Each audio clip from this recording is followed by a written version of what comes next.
And we're back with Richard Reviews. Today we are reviewing a book for richardreviews.com/Griffin Chestnut here on Richard's YouTube channel. Richard's book that he is reviewing for us today is titled After the Quake by Haruki Murakami. This is, of course, the author of the Wind-Up Bird Chronicle and the Washington Post book world. Claims that this is beautiful. Murakami has a unique writer. At once he was restrained and raw, philosophical, spoken, and poetic. So here it is, After the Quake. Richard obtained this book in 2014, and he read it of that year, and he loved it.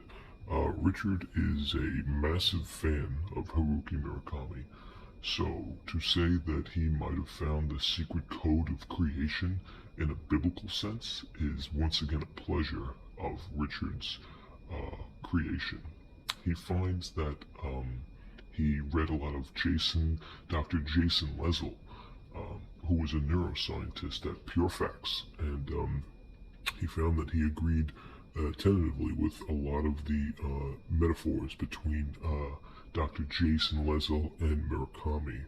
After reading After the Quake, Richard went on to read a fair amount of Murakami's, and I think to this day Richard has read almost all of Murakami's pieces because of that. He is a very big fan of Murakami, and this piece right here, Richard gives 2 thumbs up. He loved this piece. As Richard likes most of Murakami's pieces, this is not his favorite piece.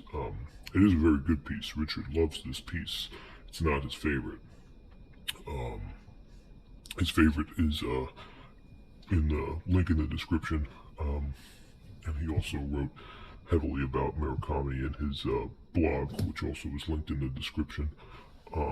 Richard posted his thesis and his full review of Murakami's pieces in his blog, which you can find in the link in the description.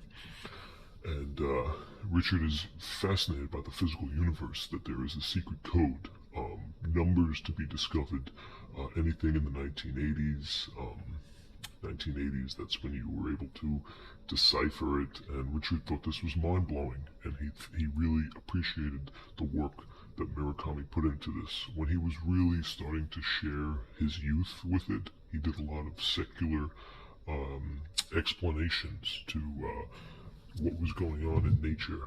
And today, this secret code that Richard finds, not only does he no longer consider himself a Christian, but he was very, very young, and he's not so much of a suit man. He doesn't dress in his suits anymore. Richard stopped wearing a tie after the invasion of television, and it was more that he was not only against eating broccoli, but he could enjoy the rest of the meal with just eating broccoli.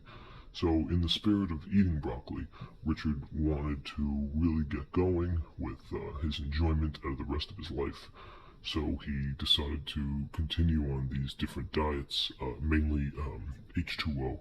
Richard started drinking water heavily around the year 2014, very similar to this condemned collection of poetry that he found himself enjoying after Murakami. And he found that not only was most of it included, he thought that understanding the Mandelbrot set and the Julius set, not only he couldn't explain science in a way where he could consider the set of even numbers, which is that most mathematicians wouldn't even believe that his New York State registration document was expired before the year 1924. Richard, of course, wasn't born in this year, and this excluded him from serving jury duty for over 16 years. Richard, of course, being from the upstate New York region, preferably Schenectady, grew up in the Adirondacks and did multiple hiking trips along the Breakneck River Ridge and Mount Marcy, which is the definition of the camping ground subsidy. So let's take a look at this piece. This is Richard's piece. Of all of Richard's books, He keeps them in very good condition. This one has seen a few better days. As you can tell, there is some brimwool on the bottom, and this looks like it's from chum. This may just be your basic chum, okay? And of course, you have your 3 frogs on the cover. This is the John Gould collector's item. One of Murakami's shortest pieces, as you can see. It's not a very long book, but it is short cover. Okay, and it has wave, soft cover, good wave, soft cover, great wave. There is some indentation here. It looks like Richard was scribbling on a piece of paper that may have been in front of this while doing some of his research. But the bottom cream has a lot of chum, and that's going to take some points off, unfortunately. But as we look at the top cream, pretty good condition. Side cream, good condition. And bottom cream, good condition. Yep, good condition. The side, there is a lot of creasing, but you can see after the dark Murakami, and there's more chum over here. This looks like a lot of rum chum, maybe. Yeah, and there's the glue is drying out, and this piece is deteriorating. This is part of a definition of how he plugs it.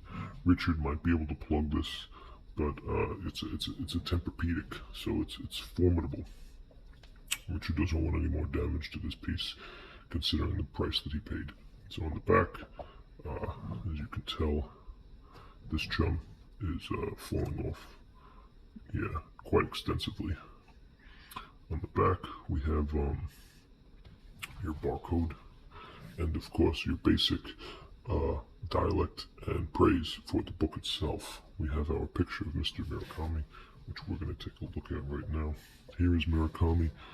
There he is, along with more chum up here. Fiction, short stories. So it goes down without a fight.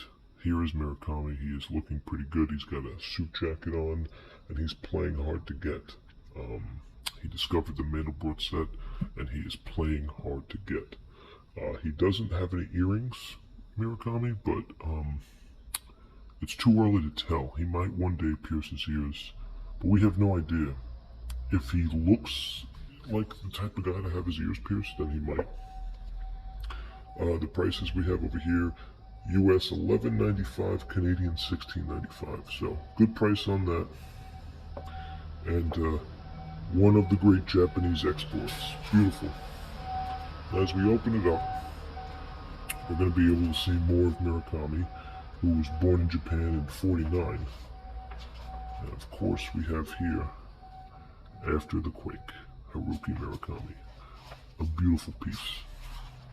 Now this is when he gets into the actual story, and as you can tell, just to give the viewer a glimpse of the text size, it's a pretty appropriate style. Okay, one of his shortest pieces, as you can tell towards the end, our page goes up to 137, so we can round it out at a good 150. Okay, 152. We'll be generous today.